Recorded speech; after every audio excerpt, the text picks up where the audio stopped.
अस्सलाम वालेकुम। मैं किसके हाथ पे अपना लहू तलाश करूं? सारे शहर ने पहने हुए हैं दस्ताने।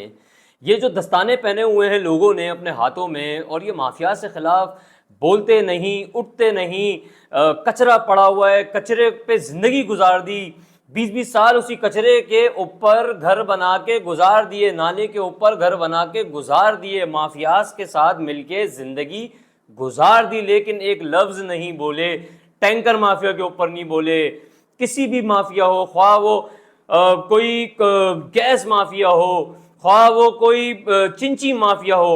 मैंने मुतादिद बार अपने पॉडकास्ट में, अपने व्लॉग्स में आवाज़ उठाई है इन माफियाज के खिलाफ। पिछले 1 साल से आवाज़ उठा रहा हूँ, लेकिन आज ये माफियाज इतनी पुरजोश नज़र आ रही है कि मैं आपको बता नहीं सकता। जिस तरीके से ये टैंकर माफिया कराची शहर के अंदर कत्लेआम करते फिर रहे हैं और ये लोगों को कुचलते फिर रहे हैं, जिस तरीके से ये हालिया भी आप लोगों ने देखा कि कराची शहर में एक नौमौलूद बच्चा बमाए माँ बाप, अपने माँ बाप के साथ बेचारा वो अल्लाह को प्यारा हो गया। और जिस तरीके से वहाँ पे एक मंजर था कि मैं पूरी रात सो नहीं पाया हूँ इससे, मैं आपको बता नहीं सकता। इस वक्त दिल इतना ज़ारो कतार रो रहा है, और तमाम कराची के जो बासी हैं इसके ऊपर वो शर्मिंदा है। आज वो अपने आप से सवाल कर रहे हैं कि काश हम इन माफिया से खिलाफ पहले आवाज़ उठा लेते, हमारी आवाज़ कोई सुन लेता।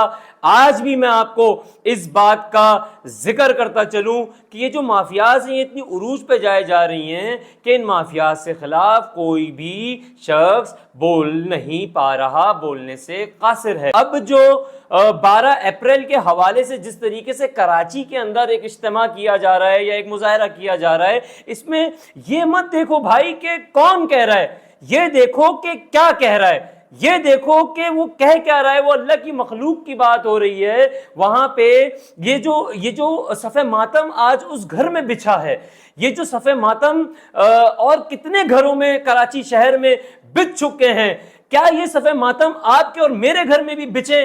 क्या आप ये चाहते हैं कि आपके और मेरे घर में भी कोई, हमें भी किसी, हम भी जा रहे हो अपने बच्चे के साथ, अपनी बीवी के साथ, कोई हमको भी टैंकर वाला कुचल दे?